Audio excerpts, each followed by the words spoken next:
Billings, Montana.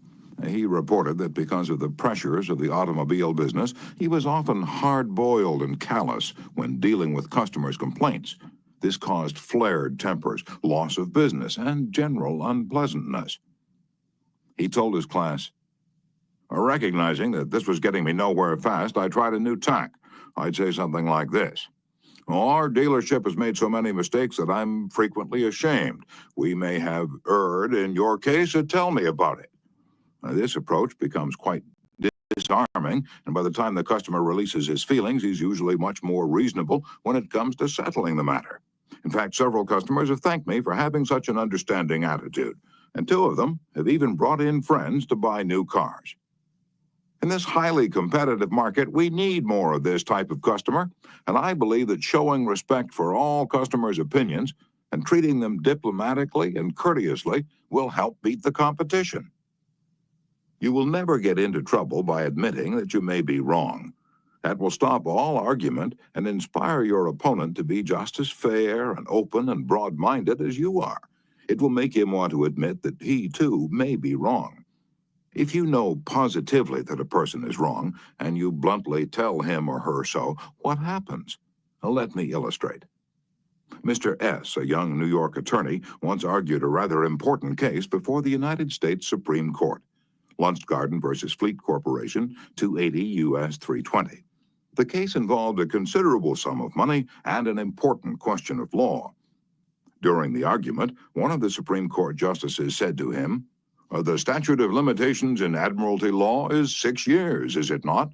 Mr. S. stopped, stared at the justice for a moment, and then he said bluntly, Your Honor, there is no statute of limitations in admiralty. A hush fell in the court, said Mr. S., as he related his experience to one of my classes, and the temperature in the room seemed to drop to 0. I was right, the justice was wrong, and I had told him so. But did that make him friendly? No. I still believe that I had the law on my side, and I know that I spoke better than I ever spoke before, but I didn't persuade. I made the enormous blunder of telling a very learned and famous man that he was wrong. A few people are logical. Most of us are prejudiced and biased. Most of us are blighted with preconceived notions, with jealousy, suspicion, fear, envy, and pride. And most citizens don't want to change their minds about their religion, or their haircut, or communism, or their favorite movie star. So if you're inclined to tell people they're wrong, please review the following paragraph every morning before breakfast. It's from James Harvey Robinson's enlightening book, The Mind in the Making.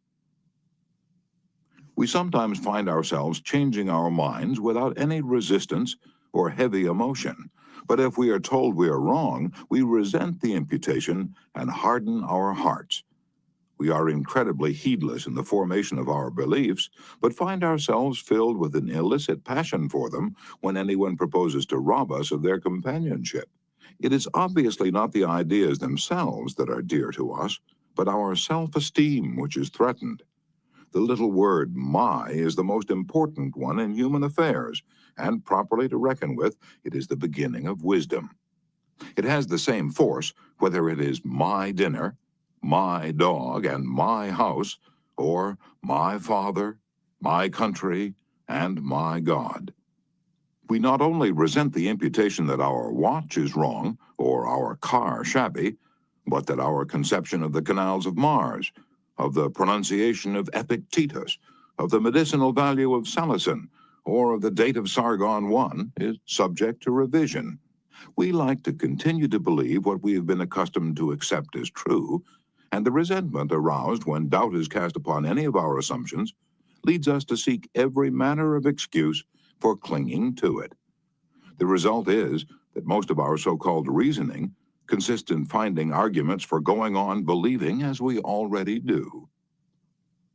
Carl Rogers, the eminent psychologist, wrote in his book, On Becoming a Person, I have found it of enormous value when I can permit myself to understand the other person. The way in which I have worded this statement may seem strange to you. Is it necessary to permit oneself to understand another? I think it is.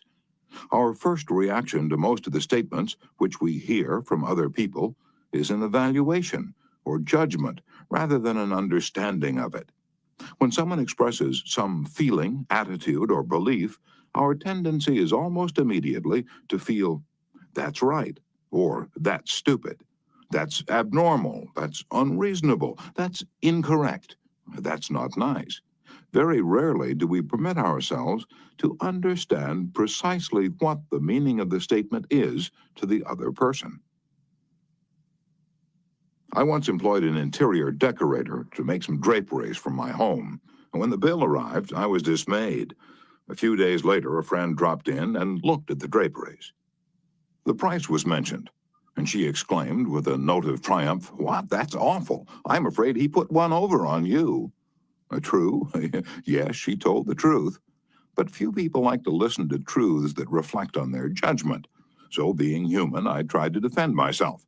I pointed out that the best is eventually the cheapest, that one can't expect to get quality and artistic taste at bargain basement prices, and so on.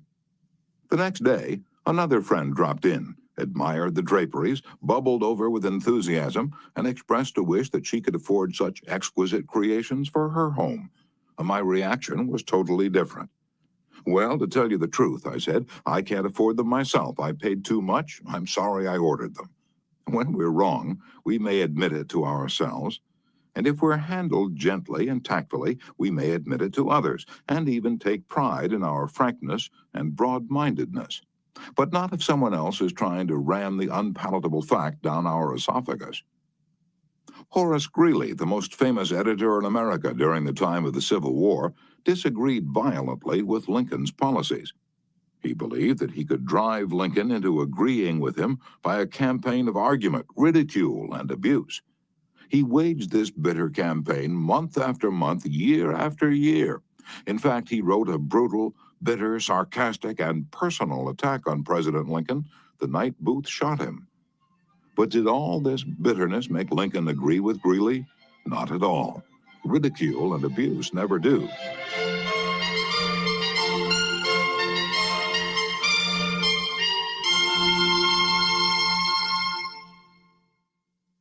If you want some excellent suggestions about dealing with people and managing yourself and improving your personality, read Benjamin Franklin's autobiography, one of the most fascinating life stories ever written, one of the classics of American literature.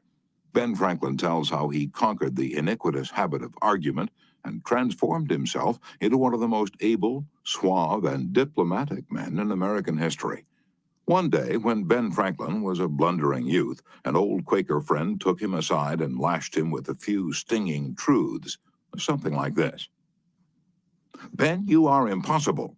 Your opinions have a slap in them for everyone who differs with you. They have become so offensive that nobody cares for them. Your friends find they enjoy themselves better when you are not around.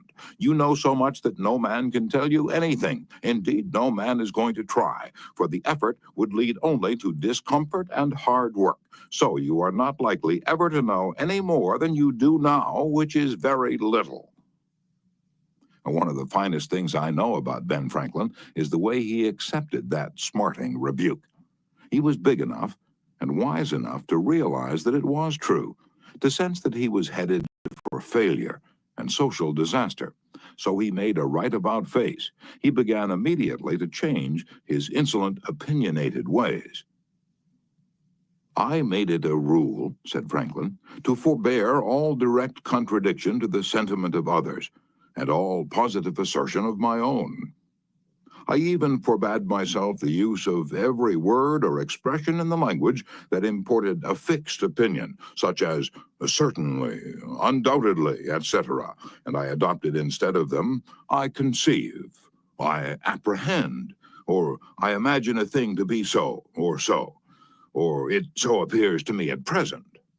When another asserted something that I thought an error, I denied myself the pleasure of contradicting him abruptly and of showing immediately some absurdity in his proposition. And in answering, I began by observing that in certain cases of circumstances, his opinion would be right, but in the present case there appeared or seemed to me some difference, etc. I soon found the advantage of this change in my manner. The conversations I engaged in went on more pleasantly. The modest way in which I proposed my opinions procured them a readier reception and less contradiction. I had less mortification when I was found to be in the wrong, and I more easily prevailed with others to give up their mistakes and join with me when I happened to be in the right. And this mode